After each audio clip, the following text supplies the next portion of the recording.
আমরা একটা ছোট রিলের মাধ্যমে শিখে নেব প্রেজেন্ট কন্টিনিউয়াস টেন্স, যাকে বাংলায় বলা হয় বর্তমান বর্তমান কাল, তার নেগেটিভ ফর্ম। মানে সেই বাক্যটা আমরা কিভাবে নেগেটিভ করব, নাই করব। দেখো, নেগেটিভ ফর্ম করতে গেলে আগেও বলেছি আমাদের একটা যে কোনো সাহায্যকারী ভার্ব যেটা বাক্যের মধ্যে থাকবে তার পাশেই জাস্ট নটটা বসাতে হবে। এখানে সাহায্যকারী ক্রিয়া আছে আমি যার, এই জন্য সাবজেক্ট আমি যার, তারপরে নটটা বসিয়ে দিলে আমাদের নেগেটিভ কমপ্লিট। নট আর যা আছে তাই হচ্ছে V1 ING অবজেক্ট। যেমন এখানে উদাহরণ আছে আমি মোবাইল দেখছি না, আমি মোবাইল দেখছি না, এই না আছে।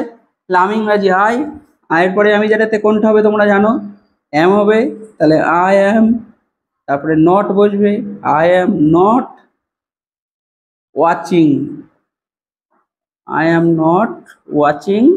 কি দেখছি আমরা, মোবাইল, এটা অবজেক্ট, এটা অবজেক্ট, তাহলে watching mobile, I am not watching mobile. তোমরা জিজ্ঞাসা করতে পারো ছোট করে বলে দিই ওয়াচিং কেন হলো। আর দেখা তিন রকম হয়, একটা লুক, একটা সি, একটা ওয়াচ।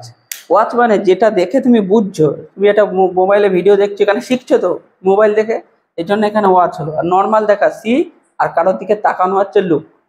ভালো লাগলে সাবস্ক্রাইব করো।